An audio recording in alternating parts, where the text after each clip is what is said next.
Жаздың ми соқылдатар ыстық күні. Бестің шайын ішкелі жатырғанбыз. Енем мен ерім есігіне тор ұсталған кішкене үйде. Мен шай қамымен үлкен үйде едім. Манадан сыртта жүрген атамның кіріп келе жатқанын аңғарып, ығыстай бердім. Әшейінде, ау балам-ау дейтұғын әдетінен жаңылғандай, үндемей тіпті мені елемегендей боп ішке өтті. Жүгіріп енеме бардым. Апа, папам келді, түрі жылаған сияқты. Барыңызшы дедім үрке. Тәйт, жылағаны несі? Қойшы, сен де түймедейді түйедей қылмасаң жүре алмайсың деді жарымда. Шын айтамын, баршы сенбесең. Енем аударылып төңкеріліп орнынан көтерілемін дегенше Жақан екі аттап үлкен үйге жетті. Соңын ала бізде бардық. Атам басы салбырап диванда отыр. Жақан не болды деп тізерлей жерге жайғасыпты. Шалау, айтсаңшы балаларды қорқытпай дейді. Апам, әй, сен бергел, отырмын да деп жанын ұрып қойды. Енем Әліптің артын күтіп, қасына жайғасты. Мен осы уақытқа дейін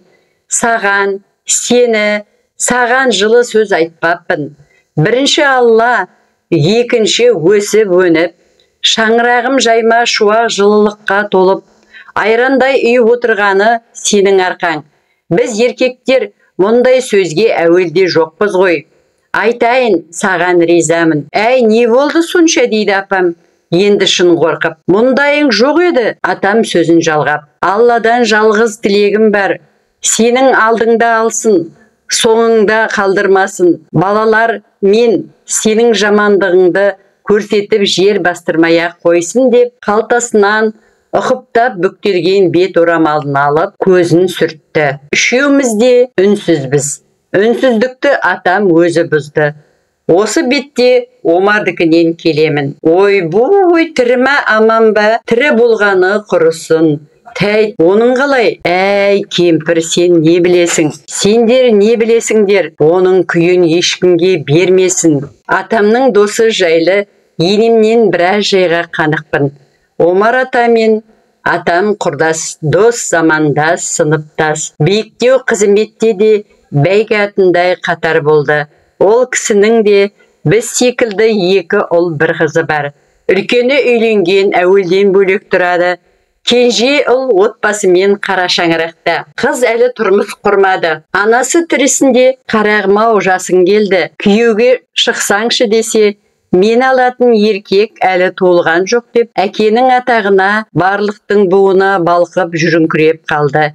Бетіне ешкім жел боп тимей, өз айтқанымен жүріп, үйренген бұлаң бой жеткен, шаңырақтағы келінмен кикілжісіп қалатын. Сайып келгенде анасы қызын жақтап келінге, шаңыраққа қара, әліңді біл дейді екен. Зәуре апа дүние салғаннан кейін 4-5 жылдан соң жолдастары өзі қатарлы әйелмен таныстырады. Жасым келгенде күйеуге тигені несі десе де, Омар атамен сөйлесе, білсе келе. Әуелі балалармен танысайын, ризашылықтарын алайық депті. Бұл ақылға Омар атада келсе кетеді. Жақын бір-екі досын әйелдерімен жинап, дастархан басында әңгіменің басын ашады. Сол кезде 3 баласы 3 жақтан атылып, сөз бермей шуласып, әйелдерді де, қонақтарды да үйден қуып шығады. Құрдастары, балаларда қызғаныш болады, ол заңдылық. Дегенмен адам ертеңін де ойлағаны абзал. Бұлай қылшылдап тұра бермейсің. Қартайғанда жаныңа серік болар, тым құрыса әңгімелесіп шай ішетін. Ішкі сыр құсаңмен бөлісетін де адам керек. Балалар бүгін болмаса ертең көнер, түсінер, мойындар деп атаға ой тастаса да ол кісі. Әйелімнен өлідей айырылдым. Жасым келгенде балаларымның теріс айналғанын көтере алмаспын деп соңғы шешімін айтады. Сонымен әңгіме тоқтап, жабулы қазан жабуымен қалады. Ай артынан ай, жыл соңынан жыл өтіп, Омар атада қартая бастайды. Жылдан жылға қатарларының да тобы азайып, баяғыда емес, ұлғайған жастарын сылтауратып, бас қосулары да сирей түседі. Қолында билік тұрғанда 2 дүкен мен 2 май құю бекетін ашып алған. Бір дүкен мен бір бекетті сол жылдары институт бітіріп келген, үйленген ұлдың атына, екінші дүкен мен май бекетін жұбайы Зәуре апаның атына жазады.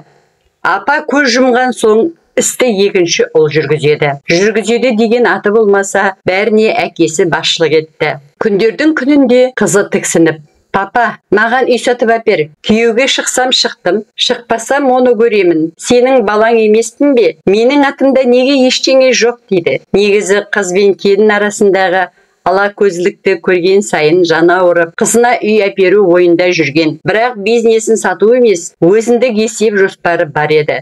Қызының өктемдігі өңменінен өтсе де үндемеді. Мәселені тез шешпесе, жазылмас өкпеге ұласарын сезіп, май бекетін сатып пәтер әперді. Әкесінің бұл қылығы әрине ұл мен келінге ұнамады. Байқайды, келін мен баланың өкпелері қара қазандай, кейде сөздерімен, кейде іс-әрекеттерімен білдіріп қояды. Бірін көрмегенсіп, бірін естімеген боп, жаба тоқып жүре берді. Әкесінің үйленем деуі сыныққа сылтау табылғандай, өкпенің отын үрлеп тереңдете түсті. Оны өршіткісі келмей үйленуден бас тартты. Әйтпесе Жәмилә өте жақсы кісі еді. Мінезі де жайлы, түсінігі де мол. Ертеректе мұның әй дегені балаларына өтетін. Ол кезде жас еді, алымды, қарым деді.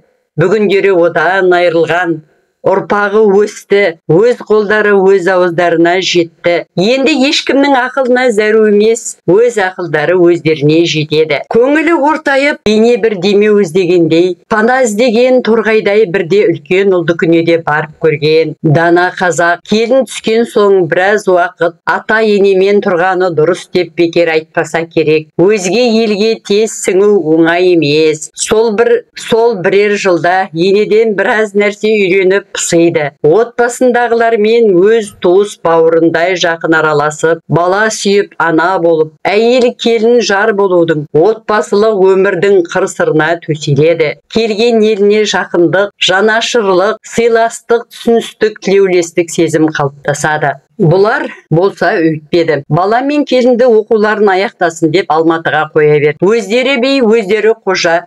Әуелде жастықпен білмеді. Бетін келе жандары соған үйренді. Әлемде екеуінен басқа адам жоқтай, тапқан таянғандарын бауырларына басты.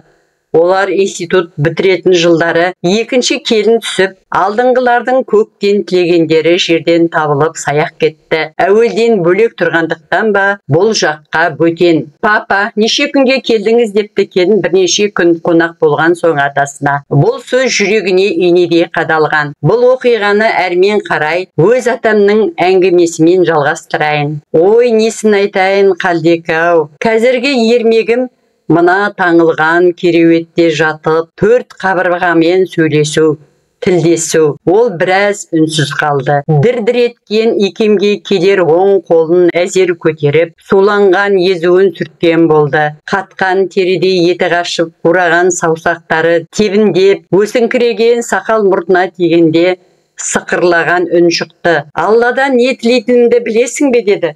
Шалқалай жатқан басын зорға бұрып. Көзім жұмылған қалпы, таңертең оянбай қалсам деймін. О не дегенің, Омеке, Құдай сақтасын олай. Аллаға өкпем жоқ, ол маған бәрін берді деп тағы тоқтады. Иә, бәрін берді. Қызмет, дәулет, ұрпақ, бірақ баянсыз болды. Ақыры оңбады. Қойыңыз, олай демеңіз, Омеке. Солай. Ақырын бер деп неге айтқан бұрынғылар? Жас кездегі дәуренің емес. Қартайғандағы өміріңнің күйі мәндірек, дүниенің буына елтіп, қызметтің қызығына түсіп, әлде бәрін өзім өткізіп алдым ба? Қалай ойлайсың? Жоға, әйелім кеткен соңда біраз нәрсенің байыбына бармаппын. Зайыбыңды алдым, енді ойланарсың деген екен-ау. Бұл тағдыр. Жәмилаға үйленбегеніме, сендердің айтқандарыңа құлақ аспағаныма өкінемін. Неге екенін білесің бе? Жауап күткендей маған көз қиығын салды. Оған үнсіз сұраулы қарадым. Өз дәретіңді өзің төгуге жарамай, жатырғаныңда әуретіңді ұрпағыңа көрсетуден қымсынғаннан асқан азап жоқ екен. Келіндерді былай ойғанда, екі ұлдың өзіне көрсеткім келмейді. Ұшынып қалар ма, жиркеніп қалар ма дегенде ой болады.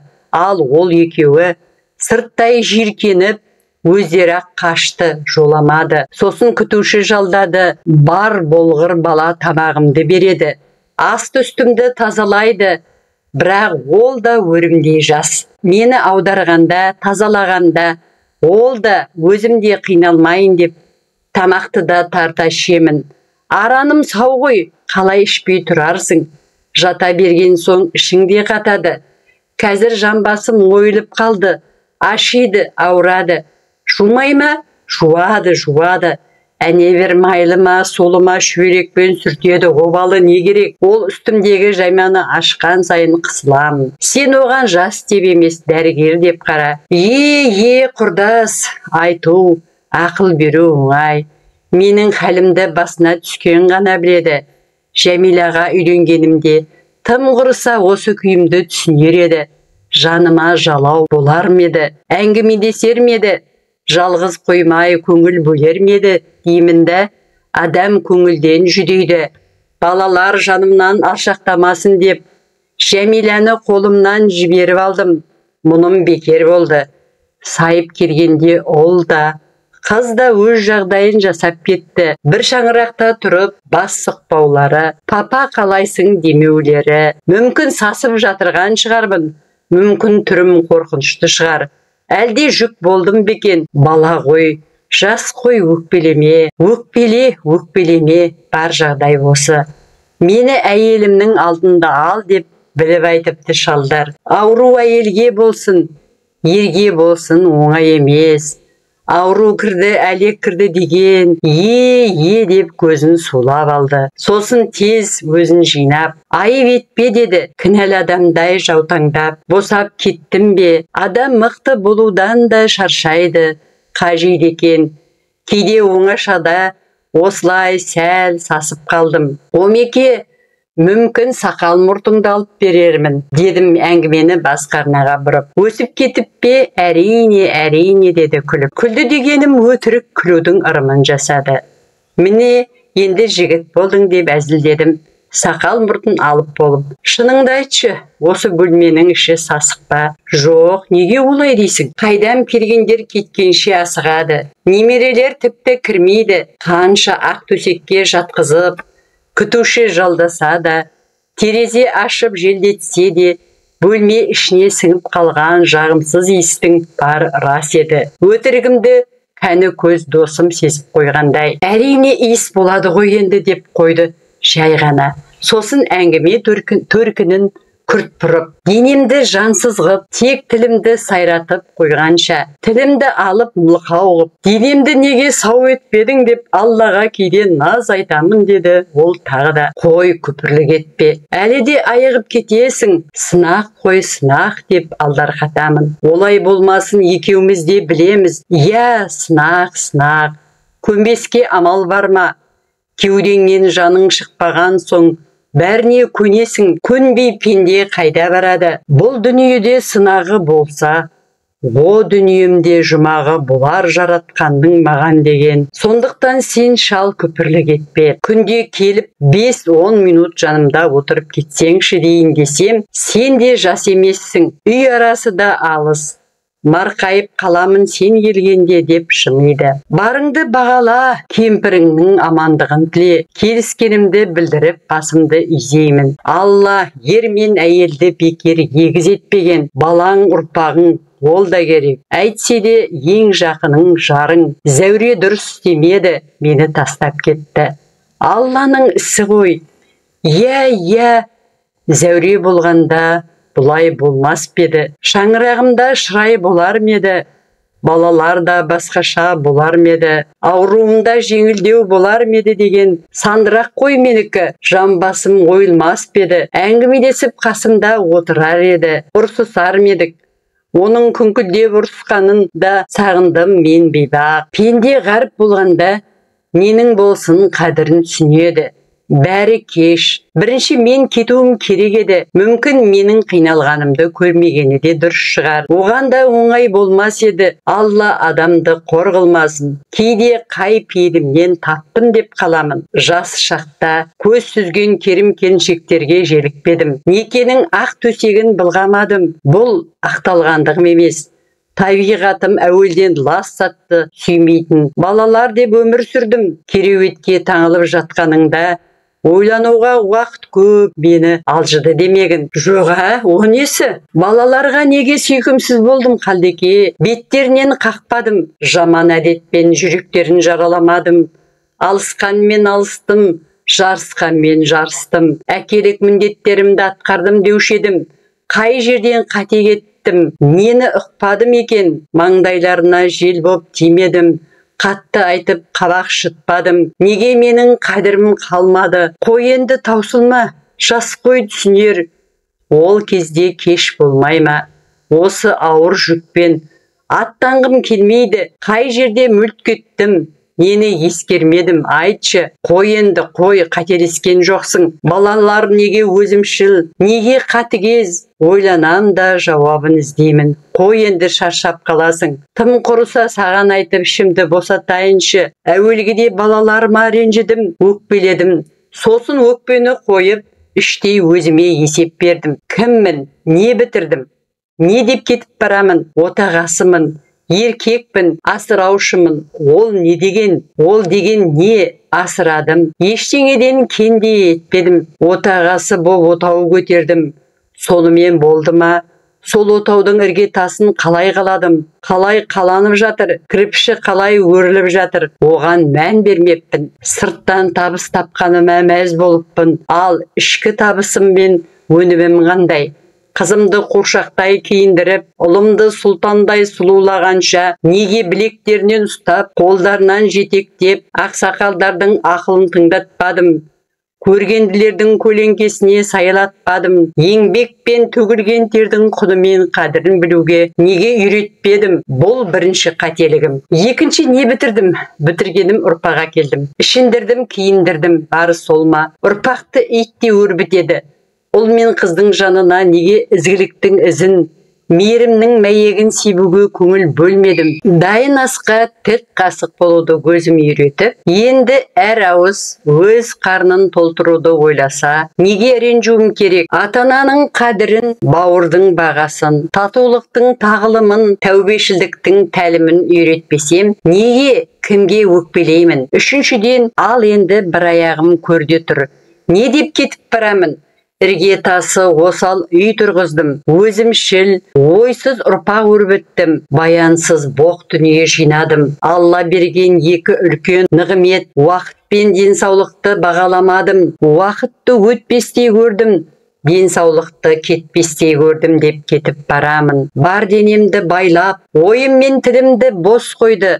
Алла мені ойлансын, және оны сендерге, балалардың тыңдамасын білемін ғой, айтсын, іштегі өкініш, өксігін шығарсын деген бұлар. Сен қалай ойлайсың? Мен тек тыңдап, басым салбырап отырғанмын. Қалай ойлайсың дегендегі даусы өзгеріп, бейне бір алыстап кеткен кісінің үніндей естілді.